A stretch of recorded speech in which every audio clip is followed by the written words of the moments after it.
Hi guys, welcome to my channel. It's Gia here. Thank you so much for stopping by. First of all, I want to say thank you so much to everybody who subscribed. We hit 1,000 subscribers, which is crazy because I've been doing YouTube inconsistently for 5 years now.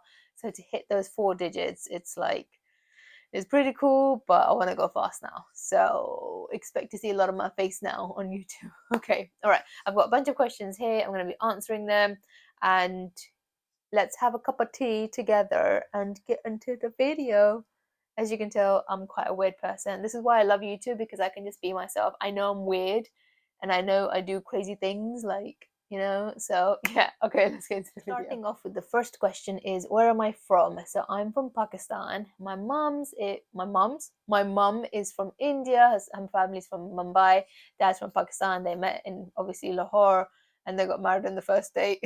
And here I am. Anyway, that's a story for another day. Next question, what's my relationship status? So I am married, been married for 7 years. I actually got married to my manager. We kind of courted for 4 months and then we kind of got married.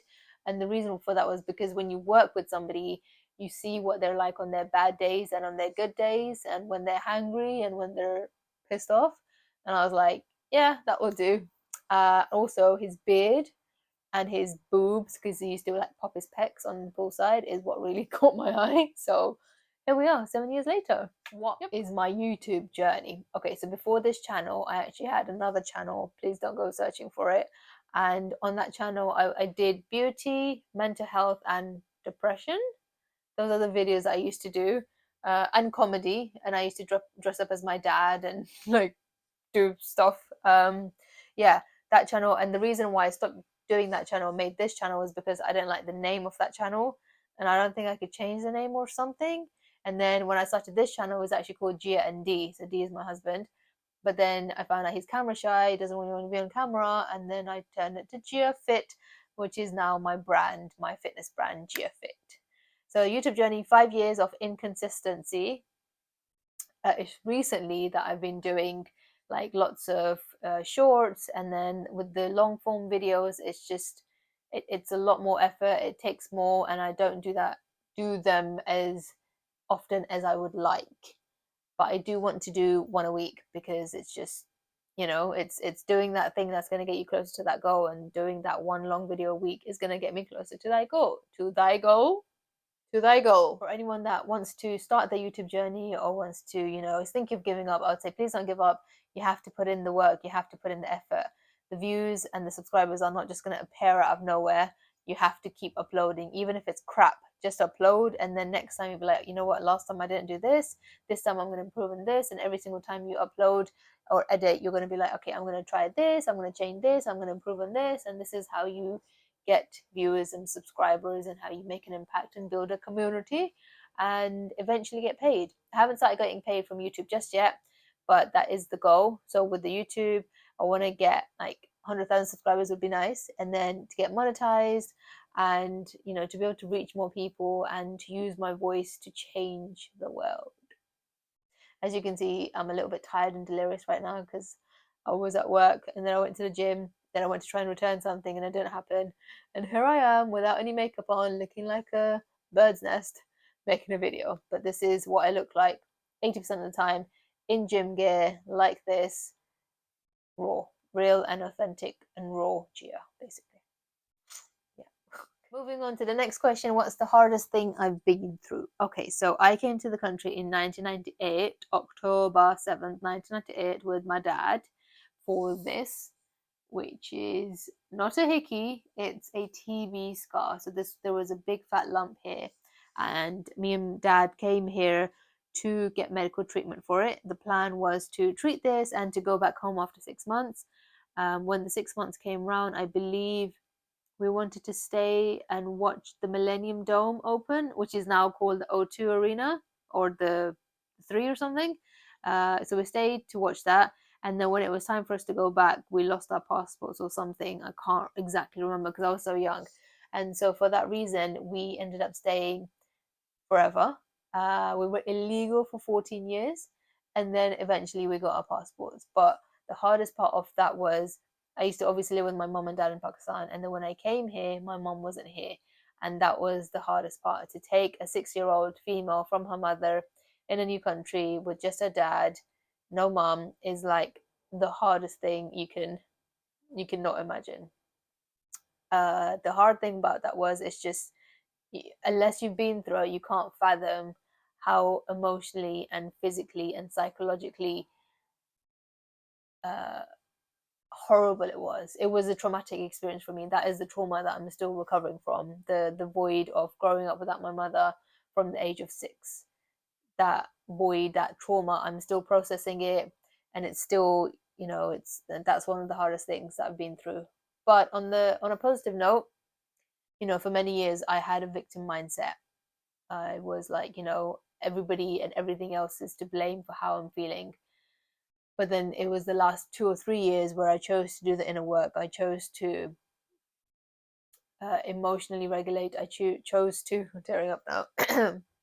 I chose to kind of journal. I chose to acknowledge the things that I've been through instead of just brushing them under the carpet.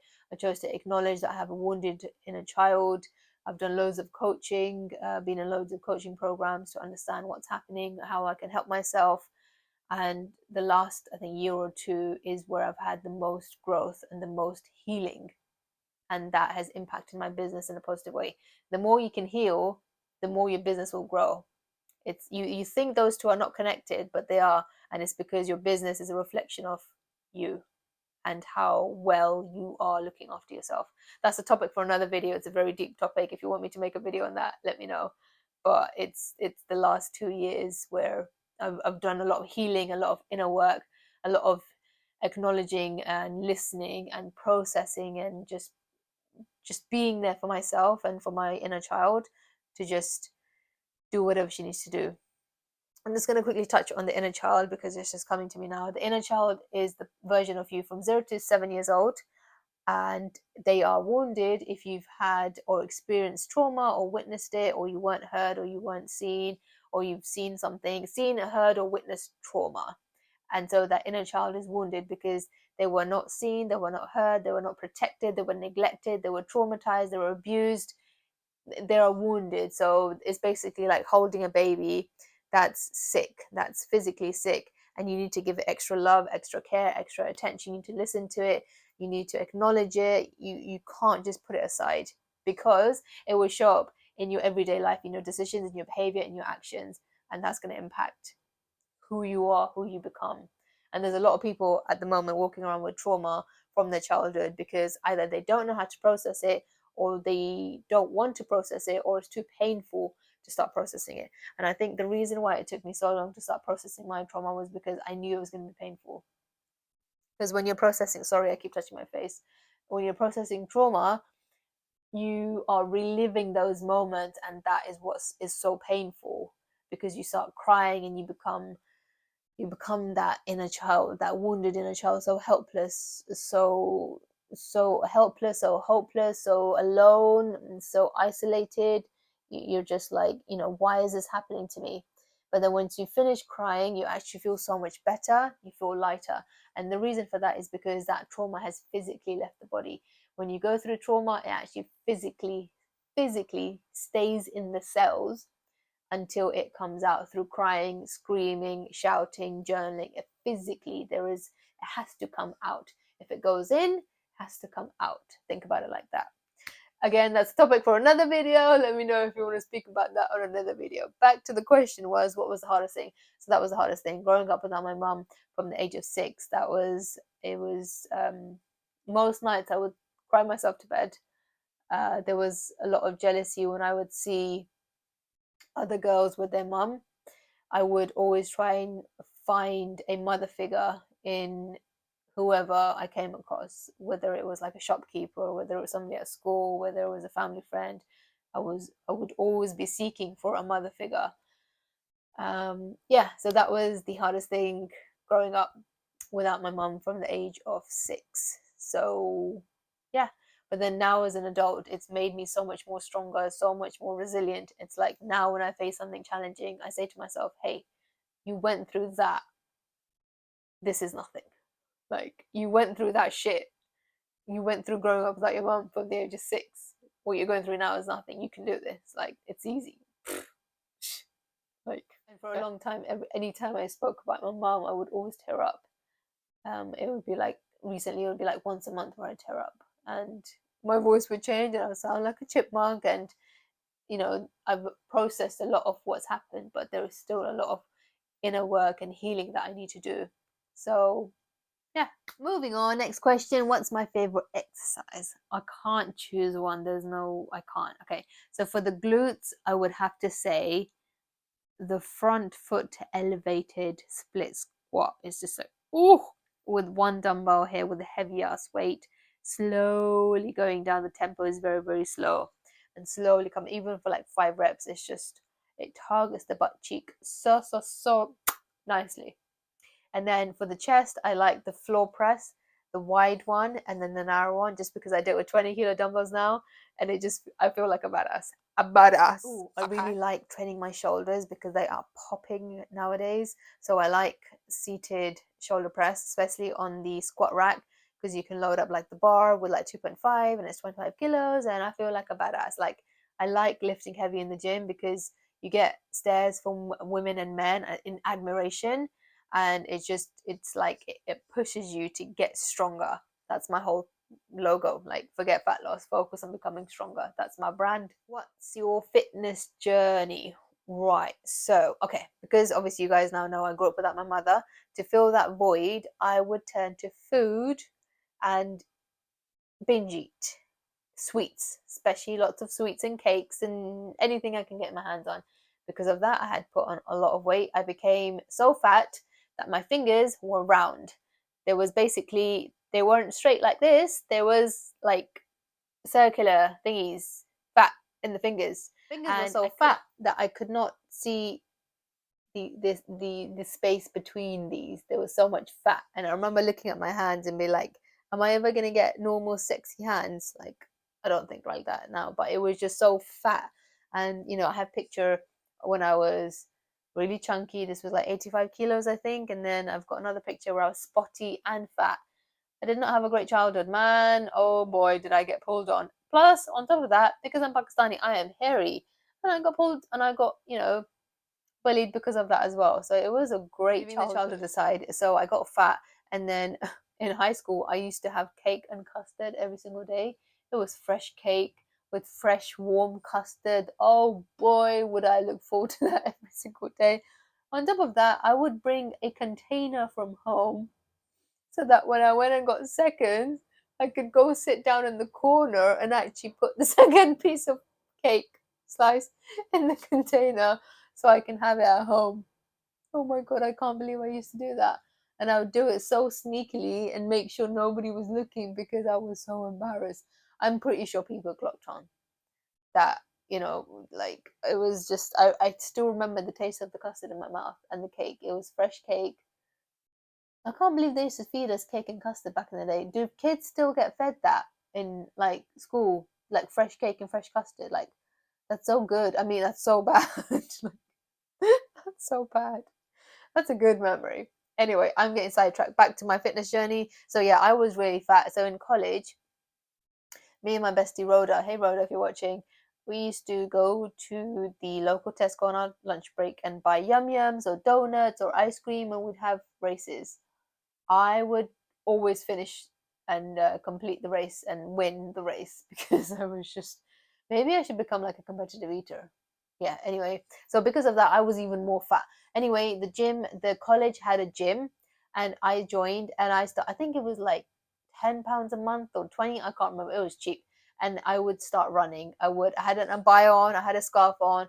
I would go there every day when I finished college, and I would just run for like 5 minutes on the treadmill at like speed 9. That's it. That's the start of my fitness journey, basically. Didn't know anything about weights, about nutrition, about warming up, about form and technique, and I just knew to press on the treadmill and to get started. So now when I'm in the gym and I see somebody, I try to talk to them and make them comfortable. And I come across as the person that if they want something, they can come to me and they can ask. Like, I don't want them to feel how I felt when I started my fitness journey, where you're alone, you don't know what you're doing, it's overwhelming, it's a little bit scary, you don't really want to ask for help. So when I'm in the gym now, I try and be that person that I needed back in the day. Don't cry. Okay, right. So yeah, I started doing 5 minutes of running every single day, and then obviously I think within a month or two I had lost quite a bit of weight because I was moving more now. I was still, I think, eating the shit that I was eating. I can't remember, to be honest. But then now I was actually moving. And then fast forward to when I was working in Primark and going to uni and living in a men's hostel, I joined the gym, which I would go to every day after work at 10:30 p.m. Go for an hour and a half, 2 hours. I would start with running for half an hour on the treadmill because I loved running back in the day. I don't know why. I just loved running. And then I would do weight training for an hour and a half. And then I would get the H37 home, and I would get home like 12:30 midnight. And with that, I got a nice body. It was good. That's, yeah. But again, I didn't know anything about form and technique. I think I would just follow people, or I would just look at things online to do, but there was no structure. I would just do whatever I would feel like doing. So that was 2014. I had a really nice body, and then I had a really nice body up until I got married in 2017. And then me and my husband, we got married, we got comfortable, we got fat. So instead of going to the gym, we'd stay at home, watch The Walking Dead, we'd eat our snacks. We had a bag full of snacks in our little TV room. So we'd watch The Walking Dead and we'd eat our snacks instead of going to the gym. So we both got fat. Basically, my toned stomach was more of a non-toned stomach, basically. So yeah, we both got fat. And then up until lockdown, we started working out again, but we never got that shape that we were in before. Lockdown happened, he put on 30 kilos, I put on like 10, 15 kilos, I don't even know. And then now it's back on that journey. He's lost the 30 kilos, I've lost loads of weight, I'm putting on muscle. My goal right now is weight gain, basically muscle mass, reducing fat percentage and increasing muscle mass. And I have been doing that for the last 4 or 5 months now, and I'm tracking it, and you can see the progress. There's been a couple of times where it's the fat has gone up, and I know exactly why, but most of the time the muscle is going up and the fat is going down, and it's very slow, but it's a move in the right direction. So here we are. Weight loss, weight training is my everything. It's saved my sanity, and it gave me the body of my dreams and the confidence and the resilience, and it just goes beyond the vanity. The weight training, it you use it in everyday life, like when you need to carry shopping, when you need to push through something, when you don't want to do something. It translates to everything, and that's why I'm so passionate about weight training, and I push it on people like there is no tomorrow. Guys, that's the end of Get to Know Me. Thank you so much if you stayed the entire course of the video. I really appreciate you spending your time and energy on getting to know me. Let me know if you have any other questions. I like to be transparent and completely honest with you guys. So feel free to ask in the comments. Let me know what kind of videos you want to see. Do you want to see behind the scenes? Do you want to see vlogs? Do you want to see like gym hairstyles? Do you want to see like what my day looks like? What do you guys want to see? Because this channel is all about you. So thank you so much once again, and I'll see you in another video. In the meantime, eat your cake and do your curls. I know it's really cringy, but it's what I got. Okay, bye. Wait, one thing before I go, I do want to say you need to do that thing that you said you would. That's going to get you closer to the goal. For example, I did not want to film my YouTube videos because I haven't done it in such a long time. I've fallen out of the routine of it. So I really did not want to film this today. But now that I filmed it, I feel amazing. And it wasn't that hard, and I haven't died. It wasn't that bad. So do that thing that you said you were going to do, but you can't be bothered to do, you're too lazy to do. You know what that thing is. I'll see you on the other side. Peace. Oh my god, I need food. Okay, bye.